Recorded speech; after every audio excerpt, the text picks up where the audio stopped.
¿Qué tal? Muy buenas noches con todos.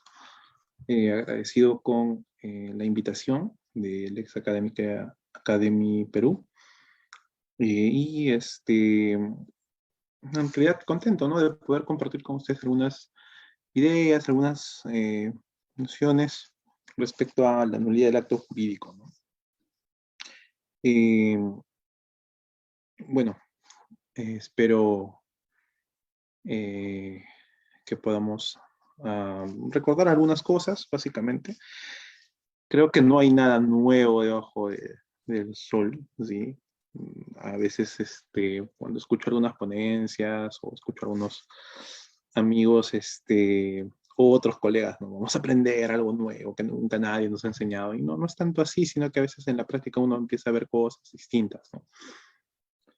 Así que, bueno, vamos a hablar acerca de la nulidad del acto jurídico y para eso vamos a tener una primera noción. Eh, Vamos a hablar de una especie de teoría general, ¿sí? De una teoría general de la ineficacia del negocio jurídico. Y esto es una primera crítica, ¿sí?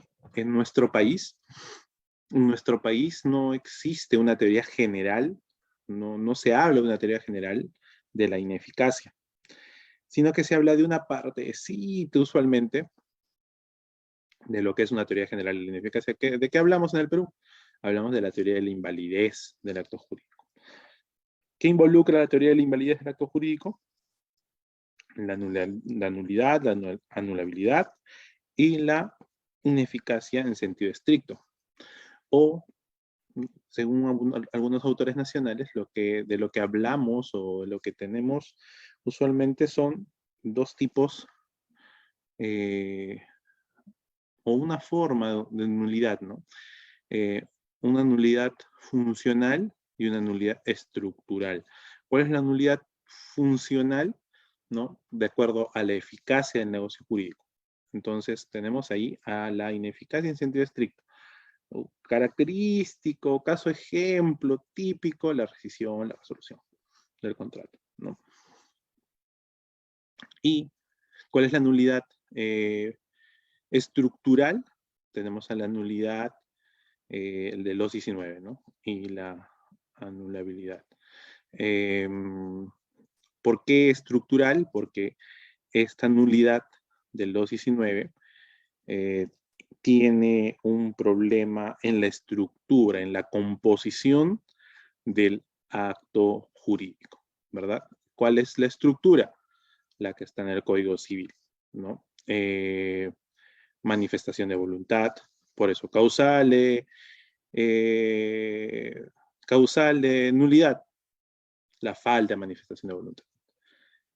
Fin ilícito, causal de nulidad, que tenga un fin ilícito. Y así podemos continuar, ¿no? Espero que me estén entendiendo. Bueno, por eso es que se entiende que hay una nulidad estructural, ¿no? Porque afecta la estructura del negocio jurídico.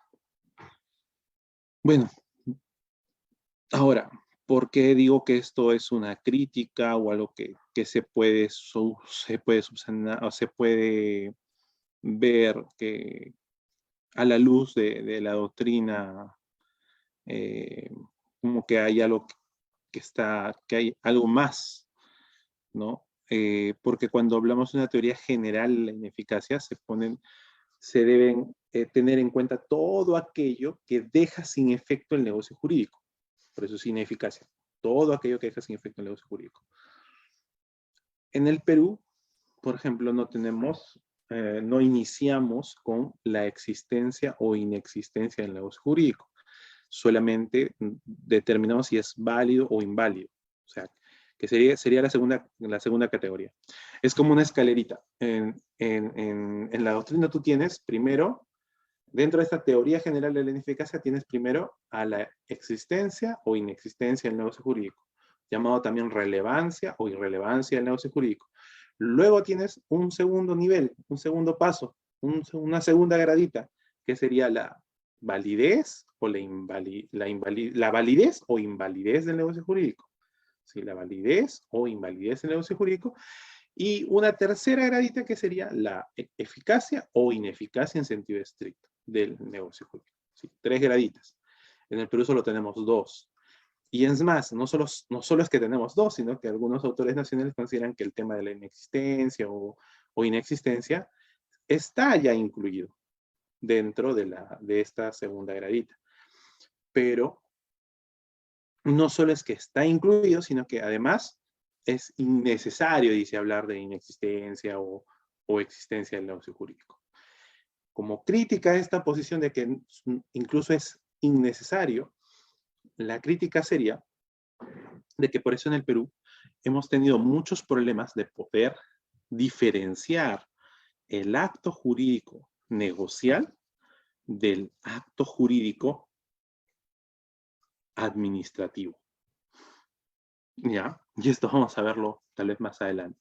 O sea, hay problemas tanto en sede judicial, ¿no? Judicial, ¿no? Cuando, por ejemplo, alguien demanda una nulidad de un título expedido, un título de propiedad expedido por la municipalidad, por ejemplo, ¿no? ¿Cómo se califica? Le aplicas, si nace de todo un procedimiento administrativo, le puedes aplicar el 219 del Código Civil, donde están las causales de nulidad. Hay casos en los que se declara improcedente la demanda de forma liminar, hay casos en los que no simplemente se califica de una forma distinta, o al final el proceso siempre va a ser declarado infundado, ¿no? Ahí hay problemas en la práctica. Cuando no podemos ver. Incluso en temas de problemas de nulidades cuando viene de documentos falsificados, ¿no? También hay problemas al respecto, ¿sí? Pero bueno, teóricamente hablando, esta primera parte es teórica, ¿sí? Teóricamente hablando, existe en la doctrina, ya, doctrina italiana, ¿no?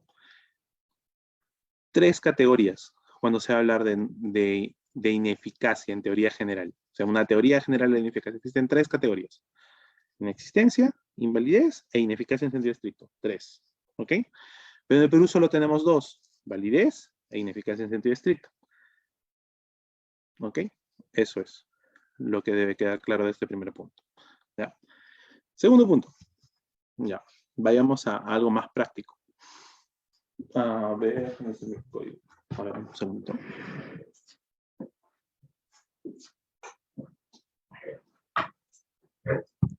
El segundo punto tiene que ver con el Código Civil, con la aplicación literal del artículo 219, ¿sí? Porque el tema que hemos propuesto es la nulidad del acto jurídico. Como hemos visto primigeniamente, la nulidad del acto jurídico es entendida como una nulidad estructural porque hay un problema en la estructura del negocio jurídico, ¿sí?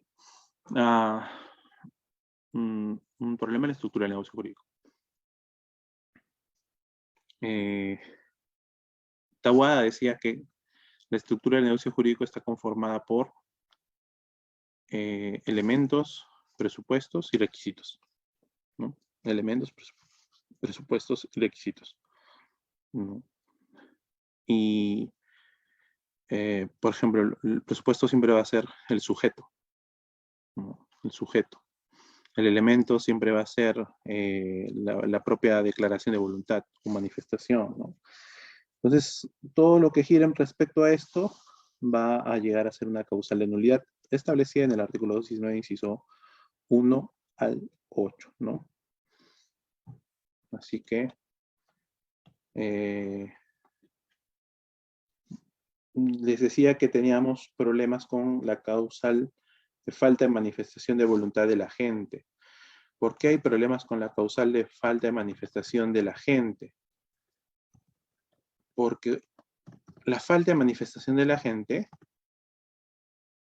es usualmente el ejemplo típico de una inexistencia del negocio jurídico, de un caso de inexistencia de negocio jurídico. ¿Sí?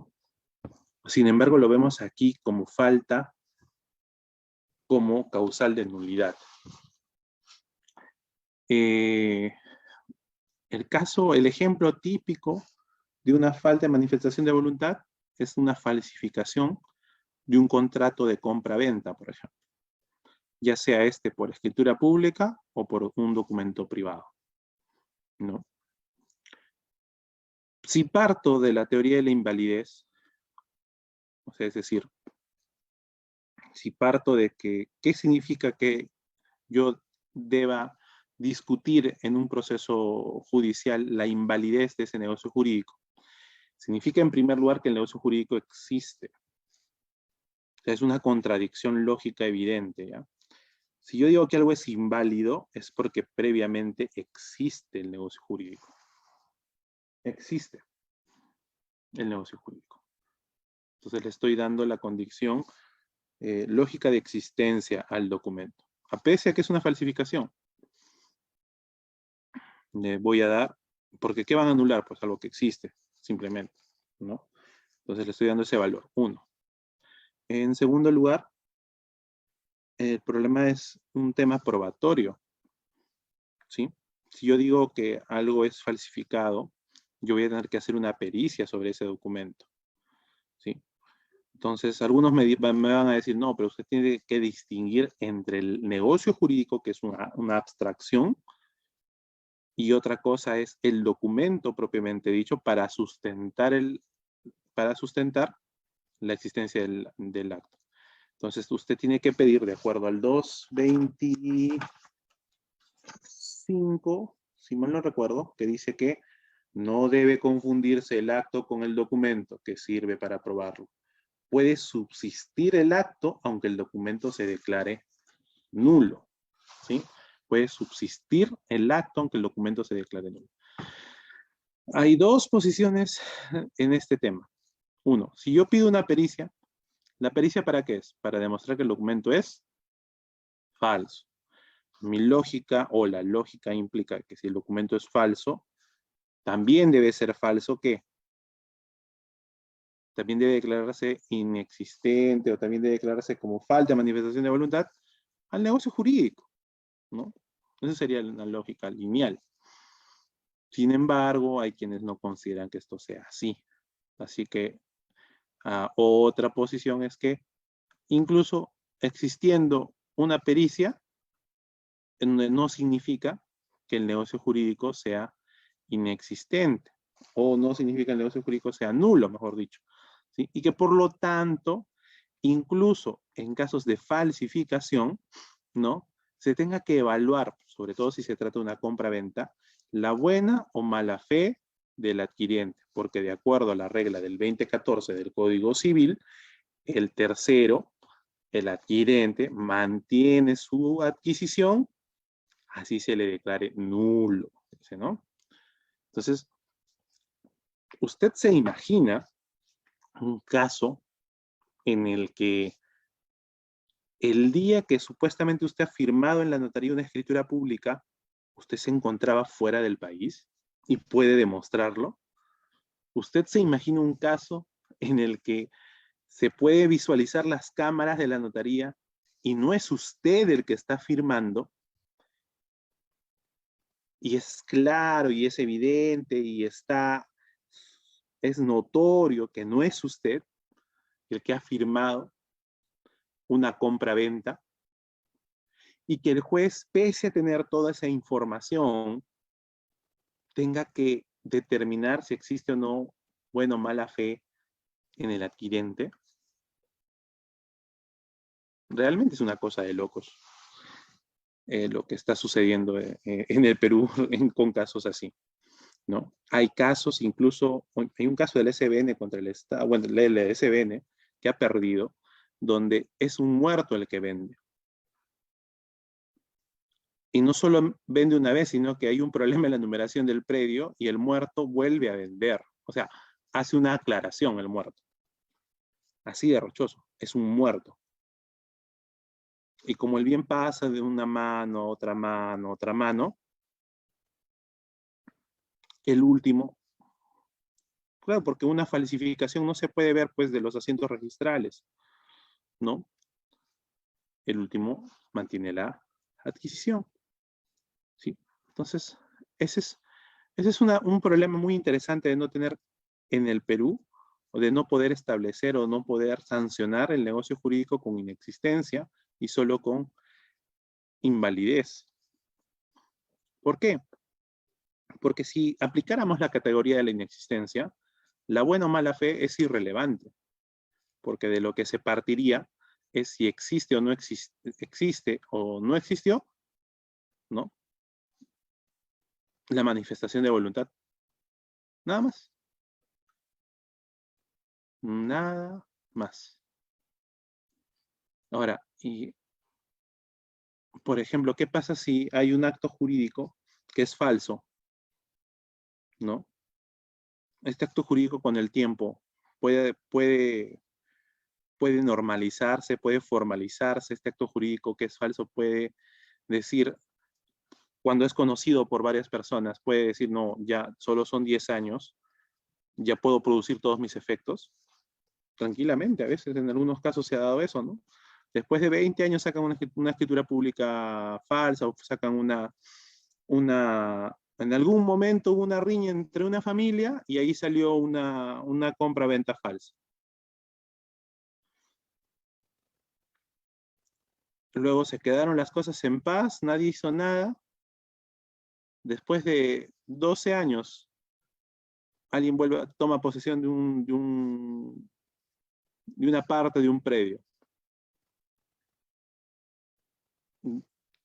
El verdadero dueño dice, no, eso es mío, que esto, que lo otro. No, yo tengo mi documento. Van a juicio para la nulidad. Y la otra parte demuestra que hace años él ya tenía conocimiento de ese documento falso y que nunca se hizo nada. Y la otra parte, como era falso, era tan evidente que era falso, nunca hizo nada. Que se convalidan los derechos cuando es falsificación. O sea, eso es un absurdo en el Perú, en verdad. ¿Ok? Pero son cosas que suelen pasar. La causal esta de falta de manifestación de voluntad en realidad no debería tener un tiempo, no debería tener un plazo, o sea, porque la falsificación no se puede convalidar, no puede generar derechos, el tiempo no puede generarle derechos a una falsificación. Por eso es que esta causal, en efecto, debería ser una causal de inexistencia y no debería estar sujeta ni a plazo, no debería estar sujeta ni al control de si hay o no hay buena fe, porque no existe simplemente. Y no puede haber transmisión de derechos por una falsificación. Así es simple, se debería demostrar eso, nada más.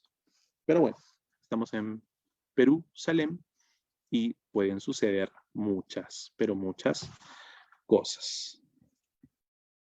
¿Ok? Bueno, en segundo lugar tenemos, dice, el tiempo nos está ganando. Es nulo el acto jurídico cuando sujeto es física o jurídicamente imposible o cuando sea indeterminable, ¿no? Te venden un lote en la luna, te venden un bien que es del Estado, ¿no? Te venden tu lote en la playa, pero en realidad el terreno no les pertenece a quien te vende, sino al Estado, ¿no?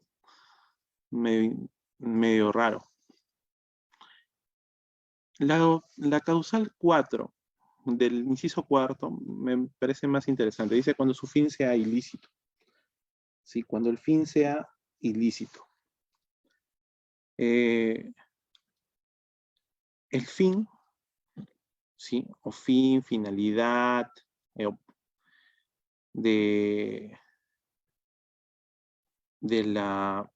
del acto jurídico, es algo que siempre ha estado en discusión. O sea, es decir, ¿qué cosa es el fin? ¿No? Una primera posición era que simplemente era la intención que tienen, no tanta intención, sino el fin era si lo que ustedes están realizando, el acuerdo que se está tomando en cuenta, es o no legal o ilegal. Por ejemplo, una donación. Podías encontrar resoluciones judiciales que decían, bueno, la donación es que una persona le entrega sus bienes a otra persona de manera gratuita, ¿sí? De manera gratuita. Con el límite del tercio de disponibilidad, nada más. ¿Se ha cumplido esto? Sí, se ha cumplido. Entonces, ese acto jurídico no contiene un fin ilícito, porque está permitido por la norma. Así, un tema de norma. Por ejemplo, un contrato de alquiler. ¿Tiene un fin ilícito? No, pero si el contrato de alquiler no puede tener un fin ilícito, porque el contrato de alquiler se encuentra regulado en el Código Civil. Entonces, no es un fin, no hay un fin ilícito, dice, ¿no? Entonces, un tema normativo nada más.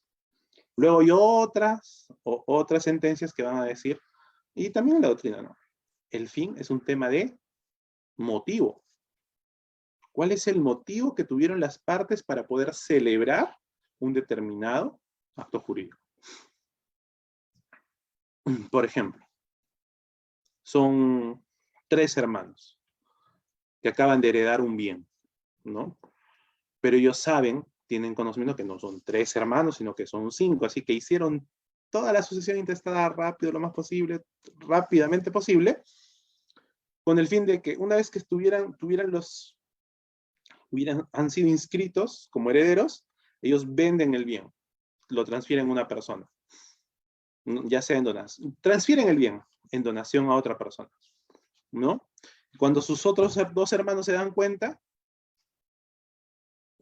que ya habían hecho la sucesión intestada, hacen sucesión intestada, todo, pero van a registros públicos y ya su papá no tienen bienes.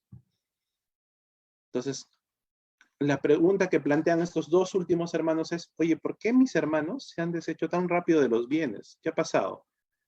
Y la respuesta va a ser obvia, va a ser, oye, nos querían dejar sin herencia.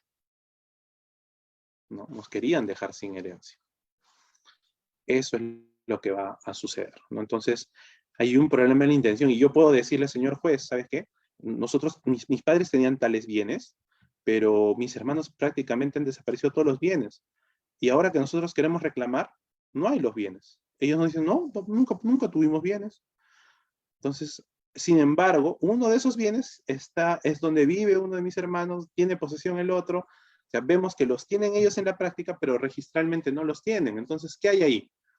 Allí hay una intención de dejarlos sin herencia, de no cumplir las normas de orden público, ¿no? Y esto es muy interesante. Existe una conexión entre el inciso 4, que es cuando su fin sea ilícito, con el inciso 8, que es el del artículo 5 del título preliminar, es decir, cuando se contravienen normas de orden público y buenas costumbres. Existe ya reiterada jurisprudencia y también doctrina donde señalan que ambos incisos o ambas causales de nulidad son en realidad complementarias, porque siempre que va a haber un fin ilícito, ya sea por un tema normativo o por un tema de intención, esto va a contravenir una buena costumbre o una norma de orden público, ¿ok? Por ejemplo, si hay una doble venta, es un estelionato, ¿no? Entonces, ¿qué norma de orden público está cumpliendo? Hay una norma del Código Penal que se está incumpliendo. Entonces van a ser complementarios. Por ejemplo, en el caso que les digo, la persona quiere dejar sin herencia a sus hermanos. Tal vez no hay una norma que establezca, una norma penal que establezca que eso es delito, pero sí va a haber una buena costumbre, porque las buenas costumbres implican que hacer cosas correctas, ¿no? Cada hijo tiene derecho a su herencia, así está establecido en el Código Civil, pero estás yendo contra eso, ¿no? Entonces, por esa razón, tanto el inciso 4 como el inciso 5 se encuentran conectados, ¿ok?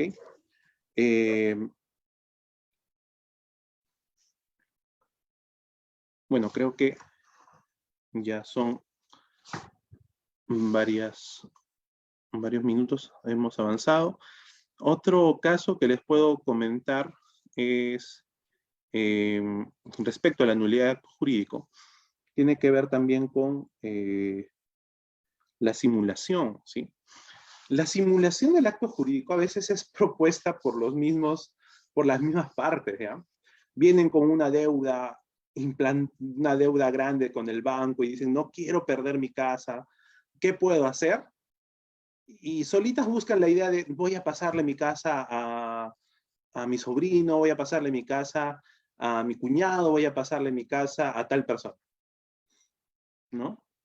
Entonces, la simulación propiamente dicha no es un acto ilegal, ¿sí? No es un acto ilegal. El problema es luego de la simulación, luego de que yo realizo mi escritura pública, ¿cómo recupero mi casa? ¿No? ¿Cómo recupero el bien? Ese es el problema. Entonces, la prueba plena para una demanda de nulidad de acto jurídico por simulación absoluta tiene que ser un contradocumento, que es lo que a veces las partes se olvidan de hacer. O sea, hacen la transferencia, pero se olvidan de que quede por escrito, ¿no? Un reconocimiento donde se diga que ese acto jurídico es solamente simulado por tal o por tal razón.